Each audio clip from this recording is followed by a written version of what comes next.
적인 분위기였는데 세월호 충격 때문에 정말 아주 이 선거에서 전패할 수도 있다 이런 위기의식이 작용을 했고요. 그렇게 되면은 뭐 국민들이 원하는 것은 아니겠지만은 이제 박근혜 대통령 이제 이 추진력이 많이 약화가 되고 그러면 또 경제도 더 나빠지고 결국 피해는 또 국민에게 돌아갈 수밖에 없고요. 그래서 그런 최악의 상황을 막아달라고 호소할 수밖에 없는 상황이었는데 정말 뭐 바람직한 일은 아니었다고 생각합니다. 네. 광역단체장이 이제 강원도하고 충청남도는 이 민주당 야당의 초선 출신 의원들입니다. 충청북도까지. 그래서 이제 현역 프리미엄이 있었는데 그걸 극복을 하지 못한 결과입니다. 이제 내용으로 들어가면은 뭐 광역의회, 도의회나 또 기초자치단체장 또 기초의회는 새누리당이 거의 뭐 아주 많이 됐죠. 석권한 곳도 50대 30 정도 많이 돼 있는데 이제 단체장이 이제 이 현역이 그쪽 야당이다 보니까 그걸 극복을 못했는데 극복 못한 것도 뭐 우리 패배죠. 패배인데 박근혜 대통령 이제 정부를 세울 때 그때 이제 충청 강원에서 이제 압도적인 지지를 보내지 않았습니까? 근데 이번에 그런 추세였다면 뭐 그런 프리미엄을 극복하고 단체장도 우리 새누리당이 이겨야 되는데 그 우리 주민들은 꼭 그렇게 이제 생각하지 않으시고 이 판단을 하신 거고 그게 민심의 본질이 아닌가 이렇게 생각합니다. 이번에는 새누리당의 그 현역 프리미엄을 넘기에는 약간 새누리당이 부족했다는 그렇습니다. 말씀. 새누리당이 부족했고 또 새누리당에 대해서 더 열심히 하지 않으면 안 된다는 그런 국민의 경고였다고 생각합니다. 저는 우리나라 정치 지형에서는 다당제가 쉽지 않을 거라고 생각합니다. 왜냐하면 우리 국민들은 비교적 양당제를 선호하는 기질을 갖고 계시고요. 뭐 이쪽 아니면 저쪽 이렇게 뭐 미국이나 뭐 이런 데처럼 양당제로 가는 그런 선호를 하고 계셔서 이제 앞으로도 그런 추세가 저는 계속된다고 생각하고요. 이제 다만 이제 대통령은 이 정치 영역은 이제 정당하고 국회를 파트너십으로 해서 끌고 가야 됩니다. 대통령이 관료 집단이 정부를 데리고 정치도 거기서 주도를 하겠다 이렇게 되면 과거에 역대 정권들이 다 실패했습니다. 그렇게 했기 때문에 저는 이제 이번 이 지방선거를 통해서 박근혜 대통령께서 이 정치 영역은 우선 집권당이 새누리당 그리고 이제 야당까지 함께하는 국회 여기를 이제 파트너로 해서 이 국민들이 원하는 방향으로 이렇게 추진을 해 나가셔야 된다고 생각합니다. 지금 우리 당은 우선 이제 과거의 관성에 이렇게 찌들어 가지고 아직 그 우리 당이 어떤 모습으로 다시 재창조돼야 되는지 그 인식들이 투철하지 못한 게 사실입니다. 이 부끄러운 현실인데요. 우리 당은 또 집권당 아닙니까? 그렇기 때문에 대통령과 일체가 돼가지고 정치 영역이라는 건 뭐 간단합니다. 국민들은 이제 시시각각 변화 속에서 시달리고 계시잖아요. 사회 경제적으로 또 뭐 교육, 문화 여러 가지 삶의 조건들이 자꾸 변화하니까 흔들리고 계시기 때문에 새로운 질서를 계속 요구하는 거예요. 새로운 입법이라든지 또 새로운 사업 예산이라든지 변하는 사회에 그렇습니다. 그럼 이제 그걸 만드는 게 정치입니다. 그 새로운 질서, 새로운 법이나 새로운 사업 예산 이런 걸 만드는 게 정치인데 이거를 지금까지는 관료 집단이 다 만들어가지고 국회는 그냥 통과나 시키는 이런 이 과거의 그 행태가 그대로 되풀이되고 있지 않았습니까? 근데 이제는 그 국민들의 정치적인 요구를 당이 수용을 하고 야당은 또 대안을 만들고 이래서 국회에서 모여가지고 최종적으로 이제 그 새로운 질서를 만들어서 이렇게 이제 계속 우리 사회에 공급을 해줘야 됩니다. 그럼 행정부는 그걸 잘 이제 적용을 해가지고 나라 살림을 살찌워야 되죠. 그래서 이제 대통령께서 이제 한편으로는 관료 집단인 정부를 데리고 이제 나라 일을 잘 하시는 거고, 한편으로는 정치 집단과 함께 그 새로운 질서를 만드는 정치 최고 지도자예요. 예. 그래서 이제 당이, 특히 집권당은 대통령과 운명 공동체가 돼가지고 능동적으로 또 주도적으로 이 일을 해야 됩니다. 근데 지금까지는 집권당이 잠들어 있었지 않아요. 대통령이 정부하고 뭘 만들고 뭐 넘겨주면 그거 통과나 시키고 의회에서 야당하고 싸움이나 하고 이렇게 소극적이고 아주 뭐라고 식물정당 비슷한 상태였기 때문에 이걸 완전히 바꿔야 됩니다. 이제 당이 대통령과 함께 정치를 주도해야 됩니다. 그리고 책임도 국민에게 함께 져야 되죠. 운명 공동체 아닙니까? 근데 과거에는 이제 여당들이 그렇게 이제 소극적으로 뭐 시키는 일이나 받아서 하던 이랬기 때문에 이제 국민들의 불만이 높아지고 대통령에 대한 신임이 약화되면은 이제 선거는 해야 되고 그러니까 대통령을 당에서 내쫓고 이제 이렇게 면피를 해보려고 하는 아주 부끄러운 일들이 되풀이 됐어요. 그건 아주 잘못된 것입니다. 대통령 끝까지 지켜줄 수 있는 대표가 되실 수 있는 대통령과 함께 정치를 주도해가지고 잘 됐든 못 됐든 국민들한테 같이 심판을 받아야죠. 그것이 정당 정치의 정상적인 궤도입니다. 그래서 그렇게 만들겠다. 이게 이제 제 생각이죠. 그런데 지금 당이 이렇게 이제 일대 혁신을 해야 됩니다. 말하자면 우리 당이 굉장히 후진적인 정당이에요. 뭐 야당도 마찬가지고 한국 정치 전체가 제일 후진적입니다. 그래서 이제 이 시대적인 그 격렬한 변화, 또 그 변화 속에서 고통받는 국민들, 이거를 실질적으로 해결할 수 있는, 또 미래를 열어갈 수 있는 이런 정당으로 이제 완전히 탈바꿈해야 돼요. 마치 농업사회에서 삽이나 낫이나 이런 거 정도 만들면 좋겠던 대장간, 그런 정당이 아니고 이제는 배도 만들고 자동차도 만들고 기계도 만드는 그런 철을 생산해내는 그런 첨단 용광로 같은 이런 정당으로 완전히 바꿔야 되는데요. 그러려면은 누가 대표가 돼야 되겠습니까? 당의 기존의 세력을 많이 갖고 있는 사람이 대표가 되면 잘 할 수 있을까요? 아니면 뭐 대통령의 권력하고 가까운 사람이 하면 잘 할 수 있을까요? 오히려 그것은 약점일 수 있다고 생각해요. 왜냐하면 그거 다 기득권 아닙니까? 그러면은 현재 이 정당을 허물고 새로운 정당을 만드는 결단을 하기가 굉장히 어려우리라고 생각하고요. 또 과거에 이런 관성, 타성이 몸에 또 배 있을 수도 있기 때문에 완전히 새로운 발상을 하기도 어려우리라고 생각합니다. 그러나 이제 저는 이제 오랫동안 아주 이 한국 정치의 어려움을 온몸으로 제가 받은 사람이고요. 그래서 많은 걸 제가 이제 통찰해 왔다고 생각하고, 또 우리 당내 무슨 그런 뭐 인연이나 기득권이나 이런 게 일절 없지 않습니까? 그래서 국민들이 요구하시는 것, 또 시대가 요구하는 것, 이거를 수용해 가지고 당을 현대적인 또 과학적인 정책 정당으로 개조해서, 그래서 정치를 대통령과 함께 주도하는, 그리고 함께 책임지는 이런 정당으로 만드는 데는 오히려 저 같은 사람이 더 적격이 아니겠느냐. 그렇습니다. 뭐 대표가 뭐 세력이 큰 사람이 앉아가지고 군림하는 자리도 아니고요. 또 뭐 대통령하고 가까운 사람이 앉아가지고 대통령 심부름 잘하는 자리, 그런 자리라면 제가 돼서는 안 되겠지만은, 그러나 당을 근본적으로 개조해가지고 제 역할을 할 수 있는 그런 당으로 만들어내는 데는 제가 더 적격이라고 생각합니다.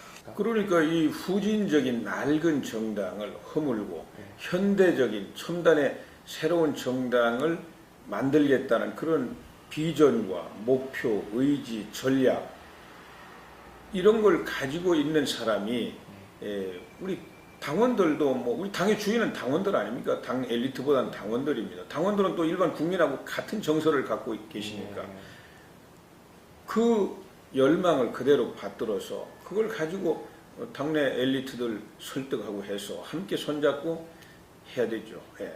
그걸 추진할 수 있는 그런 결단력과 추진력 있는 사람이 이번에 당 대표가 돼서 그리고 이제 국가 개조하자고 다 하고 있는데 국가 개조가 어디 하늘에 있는 게 아니고 예. 정치가 개조되고 또 정부가 개조되고 지방이 개조되고 또 국민의식도 높아지고 이러면 국가 개조되는 거 아닌가요?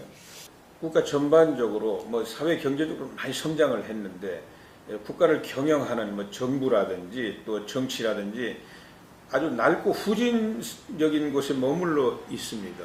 그래서 그러나 이제 그 낡고 후진적인 걸 왜 그러면은 이걸 혁파를 해가지고 이 발전시키지 못했느냐? 그 안에 기득권이 있기 때문에 그런 거예요. 지금 이야기하는 관피아 같은 것도 관료 집단이 이제 나라가 커지다 보니까 밑에 이제 산하 기관도 자꾸 만들게 되고 또 이제 정부가 감시 감독해야 될 일반 기업들 요번에 세월호 사건 터졌는데 거기 그 선주 회사들이 있지 않습니까? 그런 회사들 이제 감시 감독을 해야 될 거 아닙니까? 그 중간에 민간 기구 같은 걸 만들어서 권한을 그리 위임합니다. 그러면 그런 영향력 있는 기관에 자기들끼리 꼭 중요한 자리 이렇게 가서 배치시켜 놓고 그러다 보니까 감시 감독이 제대로 안 돼가지고 결국은 말하자면 과적도 단속이 안 되고 그다음에 거의 불법으로 선박을 증축 건조 허가하는 것도 제대로 안 되고 이래가지고 결국은 그 피해가 소중한 우리 국민들의 생명이 희생되는 이런 참사도 벌어졌단 말이죠. 그러니까 이 적폐라고 하는 것은 그런 낡은 기득권 세력 이거를 깨워가지고 낡은 구조를 현대적인 구조로 말하자면 이 국민의 요구에 바로바로 응답하는 국민의 그 생명은 물론이고 국민의 행복 이런 거를 거기에 봉사하는 그런 조직으로 만들어 나가는 거. 이것이 국가 개조의 목표인 거죠. 자기들끼리 아닙니까? 끼리끼리. 근데 지금 우리 정당들도 마찬가지입니다. 뭐 부끄럽지만 뭐 여당 야당 가릴 거 없어요. 마치 자기들의 정당인 것처럼 자기들끼리 싸우지 않습니까? 국회에서도 여야가 주로 극한 투쟁하는 거 보면은 국민들 관심하고는 아무 관심도 없는 거예요. 국민들 생활과는 또 아무 관련도 없는 것들입니다. 그거 가지고 죽기 아니면 살기로 싸우잖아요. 그러니까 자기들의 정당으로 생각하는 거예요. 자기들의 국회로 생각하는. 그런데 정당을 운영하는 재정의 대부분이 국민 세금입니다. 그렇죠. 다 국고 보조금 주지 않아요. 국회 운영은 뭐 100% 국민 세금으로 하지 않습니까? 그럼 국민을 위해서 국민이 관심을 가지고 있는 거, 또 국민의 생활과 직결되어 있는 거, 국민이 요구하는 거, 그걸 가지고 싸워도 싸워야 되지 않습니까? 예. 근데 이제 그러니까 그런 끼리끼리 기득권 가진 사람들이 자기들끼리 자기들 이익을 위해서, 자기들 편의를 위해서 움직이는 거, 이것이 적폐죠. 아니 그러니까 그런 국민의 불신, 정치 불신으로 나타나고 있지 않습니까? 그 안철수 현상이 바로 정치 불신의 말하자면 그 본질입니다. 본질인데 그건 우리가 다 자초한 거예요. 그러니까 이 낡은 틀, 의식, 관행 이거를 다 허물고 완전히 이 현대적인 그런 첨단의 정당을 만들어야 됩니다. 그래서 국민들의 정치 에너지라는 건 다 국민들 마음속에 있지 않습니까? 그 국민들의 마음이 정당으로 소통이 되고 또 여기 그러나 이제 주먹구구식으로는 안 되는 거예요. 상당한 이 정치 국민 한 사람 한 사람의 정치적인 욕구는 라프하지 않습니까? 거칠지 않습니까? 그럼 마치 포항제철 용광로가 철광석 하나하나는 거기 뭐 온갖 불순물이 다 섞여 있잖아요. 철만 들어있는 게 아니지 않습니까? 그러나 그걸 녹여서 순도 높은 철로 만드는 것처럼 우리 국민들의 그런 정치적인 욕구를 모아서 이 정당이 1차로 그걸 가공을 잘 해내야 됩니다. 그리고 최종적으로 여야가 모여서 국회에서 타협을 해가지고 아주 순도 높은 좋은 정책, 입법이라든지 예산으로 만들어 내놔야 되죠. 그러니까 그런 우선 역량을 스스로 만들어야 되고요. 그리고 이제 이 기본적으로 이 정당이라는 게 국민을 위해서 활동해야 된다. 국민들 마음속을 한 발짝도 떠나서는 안 됩니다. 우리들끼리 싸우는 일이 있어서는 안 돼요. 그런 정당을 만들자. 그것이 이제 저의 주장이고요. 또 지금 그걸 저는 이제 할 수밖에 없는 상황이라고 생각합니다. 왜냐하면 세월호 참사 이후에 우리 국민들이 이대로는 안 되겠다. 우리 국가를 뜯어 고쳐야 되겠다. 이게 이제 국가 개조가 이제 부동의 어젠다가 돼 있고요. 국가 개조하려면 아까 말씀드린 것처럼 우선 정치권부터 개조가 안 되면 안 되지 않습니까? 대통령께서도 애로사항이 많으셨던 것 같아요. 뭐 이제 한 분을 이제 지명을 했는데 청문회 들어가기 전에 이제 언론을 통한 검증에 걸려서 낙마하지 않았습니까? 그래서 우리나라 이제 이 검증 기준이 너무 이제 까다롭고 엄격하기 때문에 아마 많은 고민을 하시다가 이제 한 것 같아요. 그래서 이제 우리 국민들은 처음에 총리가 이렇게 뭐 대독이나 하고 그냥 형식적으로 앉아 있는 의전적인 자리가 아니고 총리가 좀 적극적으로 막힌 데도 뚫고 또 없는 길도 만들고 이래서 대통령과 국민 사이에서 적극적으로 좀 일을 할 수 있는 사람이 가는 게 안 좋겠느냐 이런 이제 주문이 많았는데 거기에는 뭐 좀 미흡하지만은 그러나 뭐 특별한 흠이 뭐 없는 언론인 출신이고 또 언론인은 또 장점이 또 있지 않습니까? 또 뭐 국민과 대통령의 소통을 또 좀 잘 할 수도 있는 장점이 있고 그러니까 막 고민 끝에 내놓은 것 같은데 이제 행정 경험이나 정치 경험이 또 너무 없기 때문에 역할이 굉장히 제한적일 거 아니냐 이런 걱정도 좀 있는 것 같고요. 저도 뭐 똑같은 생각을 가지고 있습니다. 뭐 극보수다, 꼴통보수다 이렇게 이제 이념적인 차원에서 접근하는 건 그렇게 옳지 않다고 생각하고요. 이제 뭐 저도 그분 이제 이 논설을 뭐 이제 뭐 여러 번 읽어본 경험이 있는데 그분의 그 이념적인 위치는 헌법에 대해서는 아주 충성도가 강한 것 같아요. 우리 헌법에 대해서. 그런데 사실 우리 정치권에서 헌법에 대한 충성도가 약한 분들이 많이 있습니다. 지금 뭐 감옥에 가 있는 이석기 의원이라든지 또 뭐 그 통진당 의원들 대부분이 헌법에 대한 충성도가 매우 약한 분들인데요. 근데 사실은 뭐 지금 이 새정치민주연합, 새정연이라고 부르죠. 새정연. 그렇게 부르면 화내시더라고요. 그럼 뭐 어떻게 불러야 돼요? 그냥 새정치 아니면 새정치연합 그렇게 불러요. 새정치연합. 새정치연합의 전신인 그 민주당이 사실은 통진당을 불러들인 거 아닙니까? 의외로. 통진당이야말로 뭐 거의 극좌에 가까운 세력인데요. 그런 분들이 문창극 후보자가 헌법에 충성하는 그런 논설을 썼다고 그래서 극우다, 극보수다 이렇게 비판하는 것은 자기 모순이고요. 저는 이 우리 국회나 또 대통령이나 다 우리 헌법의 아들들입니다. 헌법에 그런 제도가 있기 때문에 대통령도 있고 국회도 있지 않습니까? 그럼 국회의원이나 대통령은 기본적으로 헌법에 충성해야 된다고 생각해요. 근데 우리 헌법은 분명히 한반도에서 유일한 합법 정부가 대한민국입니다.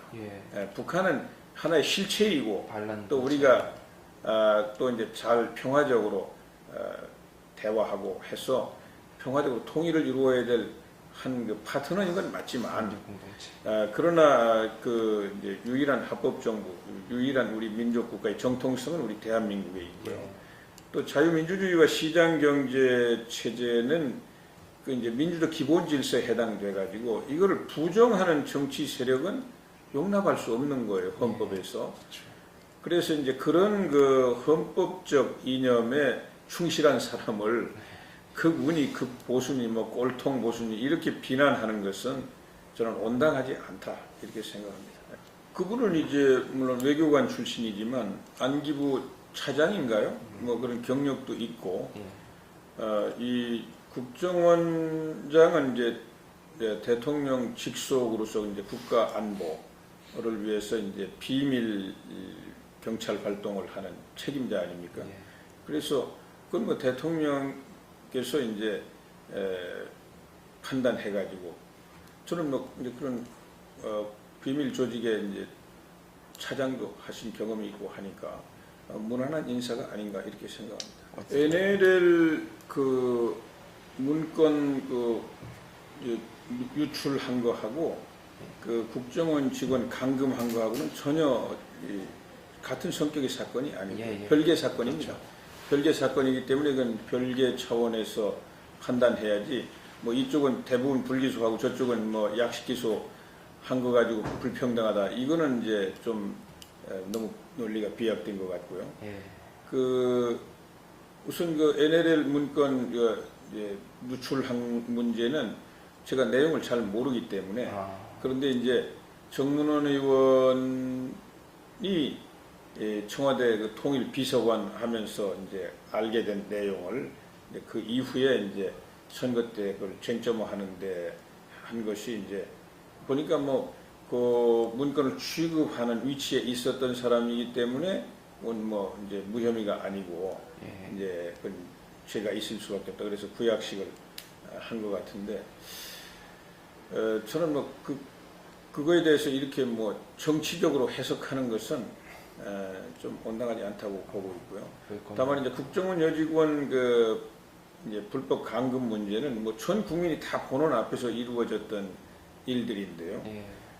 저는 국정원 댓글 문제도 여러 가지 관점에서 문제가 많은 사건이었지만 그거를 폭로하는 과정에서 제1야당 아닙니까? 제1야당의 당원들이 또 국회의원들이 그 비밀경찰의 일개 여직원을 그런 식으로 감금하고 이것이 온 국민들한테 다 텔레비로 중계되고 저는 이것은 정말 아무리 자기들 목적이 뭐가 있다 하더라도 그거는 아니라고 생각해요. 그 점에서는 법이 어떤